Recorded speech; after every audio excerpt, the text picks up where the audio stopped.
रहीम students, question number 4 1.1 question ये है for z for complex number. Z हमारे पास जो है ना कॉम्प्लेक्स नंबर है और हमें शो करना है कि z plus z conjugate over 2 is real of z, और सेकंड पार्ट में z minus z conjugate over 2 iota is imaginary of z.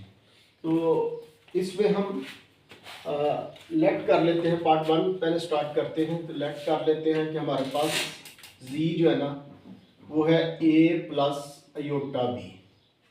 तो इसमें a हमारे पास रियल पार्ट है और b हमारे पास जो है ना वो इमेजिनरी पार्ट है।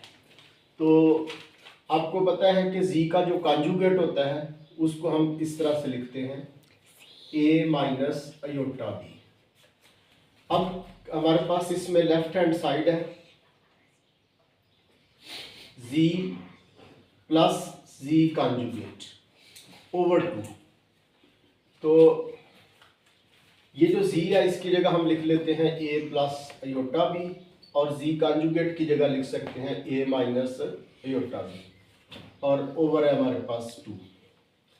अब इसमें से iota b is cancelled with iota b, तो ये हमारे पास आ जाएगा 2 ऑफ a ओवर 2। इस 2 को भी 2 से कैंसिल कर ले तो हमारे पास a आ जाएगा। तो इसमें ये a real part of z है और b जो है ना वो इमेजिनरी पार्ट ऑफ z है। तो चूंकि a आ गया हमारे पास z plus z conjugate over 2 a, तो इसको हम कह सकते हैं that is equal to the real of the real part of the z।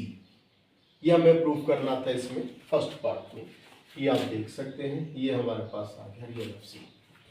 और ये सेकंड पार्ट के अंदर हमें प्रूव करना है z minus z conjugate is equal to imaginary of z, और इसमें हम इसी अंदाज से यही z और z कॉन्जुगेट इसमें पुट करते हैं। इसका लेफ्ट हैंड साइड है हमारे पास z minus z conjugate over 2।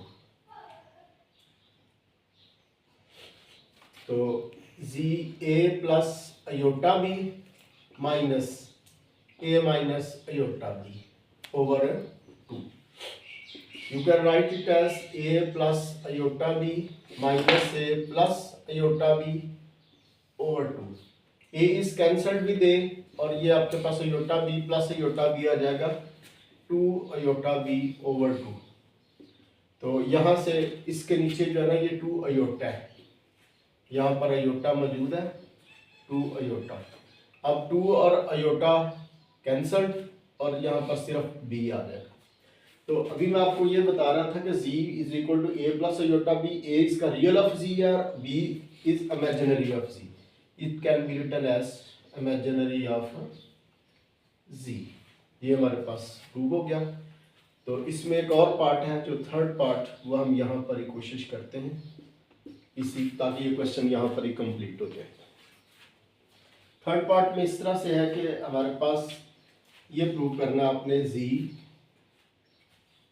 mod square is equal z and z conjugate का डॉट।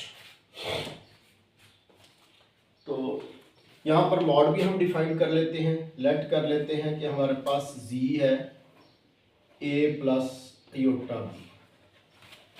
तो z का जो मॉड होता है ना ये हमारे पास आ जाता है real part square plus imaginary part square and square root. और अगर इसका हम स्क्वायर ले लें ऑन बोथ साइड्स तो z mod square will be equal to the a square plus b square. ये हमारे पास जो है ना लेफ्ट हैंड साइड आ जाएगा। इसी तरह से अगर आप राइट हैंड साइड की बात करते हैं तो ये हमारे पास आ जाएगा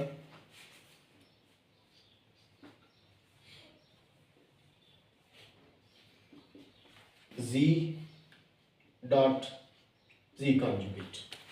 तो z और z कॉन्जुगेट यही हम जो ना यहाँ पर लिख लेंगे। एक हमारे पास a प्लस अयोटा b और दूसरा है हमारे पास a माइनस अयोटा b। अब यहाँ पर हम लिख सकते हैं a plus iota b into a minus iota b can be written as a square minus iota b square. It can be written as a square plus B square. Reason क्या है, iota square is minus, minus one is plus. तो आप देख सकते हैं कि z into z conjugate का answer भी ए स्क्वेयर प्लस बी स्क्वेयर है और z मॉड स्क्वेयर का आंसर भी ए स्क्वेयर प्लस बी स्क्वेयर है। तो इन दोनों इक्वेशंस को बेशक आप नाम दे लें, इक्वेशन 1 है, ये हमारे पास इक्वेशन 2 है, या हम कह सकते हैं फ्रॉम इक्वेशन नंबर